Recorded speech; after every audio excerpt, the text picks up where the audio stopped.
Hi everyone, it's Hermione and today's video is going to be an Ikea DIY room decor video. I did one of these a few months ago and I used just mainly things that I found in Ikea and it seemed to go down pretty well with you guys, so I wanted to make another one. I think the fun thing about Ikea is that it's available in most countries pretty much and it's really cheap, so it's in everyone's budget and anyone can do any of these DIYs. If you are new here, don't forget to click the subscribe button down below and then you can see my videos all of the time. And also, if you haven't already, don't forget to give it a thumbs up because that makes me really happy and it makes me know that you guys like this kind of video. Also, all of my social media is listed down below so you guys can go check that out too. And without further ado, let's get on to these room decor DIYs. This DIY is a clock and it's fully customizable to exactly how you want it, and this cost me £1.95 and stuff I had lying around the house. So I started by taking the £1.95 clock and I put a screwdriver in the little hole at the bottom at the back and I poked it through.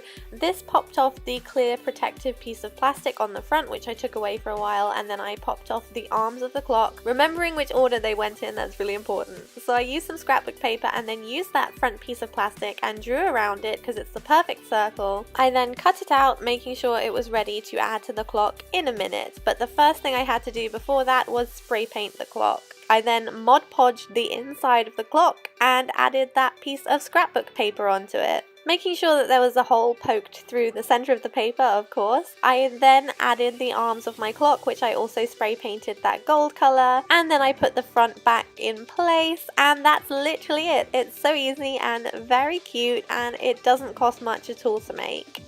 This is my favorite DIY that I have ever made. I sit on it every night in front of the radiator and it's just a giant floor pillow and I love it. So I took some fabric from Ikea. I used about 80 centimeters worth of this. It costs £5 a meter. I cut it down to size, and because it was folded over, it was perfect. The size fit perfectly. So I folded it inside out and I sewed along two sides, and then I left the one opposite the fold completely open. I will leave all the fabric measurements down below so you can make this with any kind of fabric, but the Ikea ones were really thick and sturdy. Anyway, I did this on a sewing machine, but you can use fabric glue too, whatever you feel comfortable using. I then took 3 of these inner pillows from Ikea.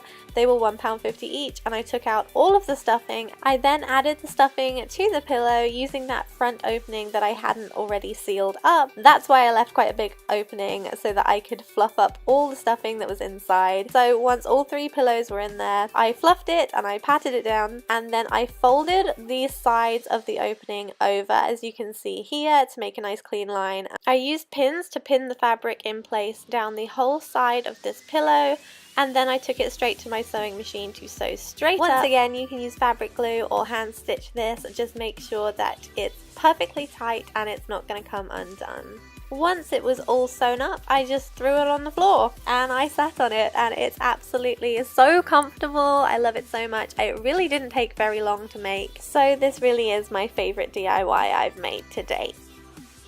And on to the next one, this canvas, which really nicely matches the clock that I just made. You'll never guess what this is made out of. It's actually made out of a tea towel, and these are from Ikea. You get 2 in a pack, and I used a canvas which I got in Poundland, some hot glue and some letters. So I'm taking the canvas and I'm literally just wrapping it in the tea towel, cutting the towel to place, and then cutting notches in the side so I can fold it over and glue it with the hot glue gun. It's kind of like wrapping a present, but instead of a present it's a tea towel on a canvas.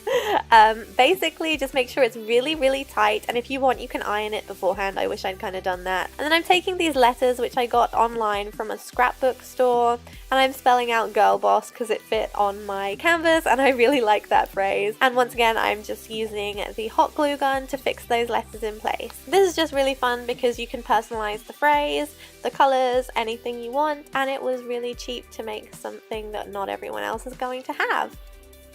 And finally, let's get on to these jewellery plates I made with some plates from Ikea. These were like 50p each. This is so simple. I just used masking tape to mask off the design I wanted. Geometric designs obviously work much easier because you can do things like stripes and diagonals, and this is the design I came up with. Once it was taped off, all I did was use some gold spray paint to cover over the plate, and wouldn't you know, when I peeled off the masking tape on this one, it was a bit dodgy, but the first one I did, that one was super clean and beautiful, so of course the one I did on camera didn't turn out as well. But here's a trick: if you take a Q-tip soaked in nail polish remover, you can go along those lines and really clean them up and make them look a lot nicer. This is how it turns out. As you can see, the smaller one looks a lot nicer. Just saying. I don't know how that happened, but I would recommend using really sticky masking tape or painter's tape for this one.